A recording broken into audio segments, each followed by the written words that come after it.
Viral organza party wear শাড়ির সাথে এত সুন্দর রেডিমেড ব্লাউজ পাওয়া যাচ্ছে, তাও আবার এত কম দামে। আর এই শাড়ির সাথে ম্যাচিং করে আমি ভাইরাল কাশ্মীরি চুড়ি নিয়েছি আর কানে নিয়েছি, তারই আনবক্সিং ভিডিও তোমাদের সাথে শেয়ার করছি। আর এই ভাইরাল শাড়ির কিন্তু বিশেষত্ব এই ব্লাউজটা এতটাই সুন্দর, রেডিমেড ব্লাউজ, আর পিছনে কিন্তু বাটারফ্লাই এর বো করা রয়েছে, তোমরা খুলেও পরতে পারবে, বেঁধেও পরতে পারবে। আর এই ব্লাউজে কিন্তু হুক সিস্টেমও করা রয়েছে, কোনোটাতেই প্রবলেম হবে না। শাড়িতে সুন্দর লেস বসানো রয়েছে, কালারফুল। আমার এতটাই ভালো লেগেছে এই কালারটা। এটার কিন্তু অনেকগুলো কালার অপশন রয়েছে, তোমরা যেটা পছন্দ হবে সেটাই নিতে পারবে। আর এই ভাইরাল শাড়ির সাথে ম্যাচিং করে ভাইরাল কাশ্মীরি চুড়ি নিয়েছি, যার প্রাইস পড়েছে 253 টাকা। এতটাই সুন্দর এসেছে, আমি কিন্তু এই প্রথম কাশ্মীরি চুড়ি পরবো।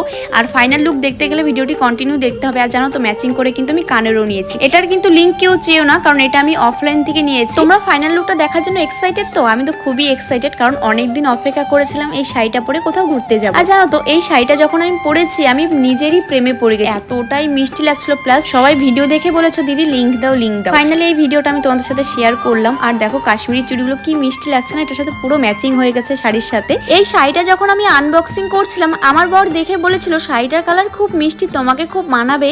আর যেই দেখবে না কেন সেই বলবে দিদি শাড়ি লিঙ্ক দাও, এতটাই মিষ্টি। আর সত্যি দেখো তাই কিন্তু হয়েছে, আমাকে পরে খুবই মিষ্টি লাগছিল। তোমরা একটু অবশ্য কমেন্ট করে জানিও আমাকে কেমন লাগছে। আমি যেহেতু স্লিপলেস পরি না, তো আমি খুব টেনশনে ছিলাম যে স্লিপলেস পরে আমাকে মানাবে কিনা। তোমরাও একটু কমেন্ট করে জানিও তো এই শাড়ির সাথে স্লিপলেস ব্লাউজটা আমাকে মানাচ্ছে কিনা। জানো তো, এই শাড়িটা পরে আমি যত ফটো তুলেছি আমার এত ভালো লেগেছে, প্লাস এই শাড়ির আমি প্রেমে পড়ে গেছি এক কথায় বলতে গেলে। আর এই অর্গানজা পার্টিওয়ার শাড়িটা তোমরা যে কোনো ওকেশনেই পরতে পারবে। আর এই গরমের দিনে তো বেস্ট বলবো, কারণ এতটাই হালকা, একদমই গরম লাগছিল না।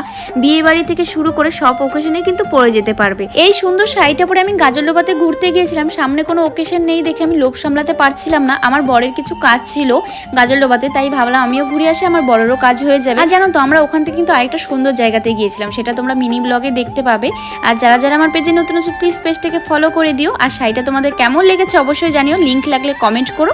নেক্সট ভিডিওতে দেখা হবে, চলো আজকের মতো টাটা।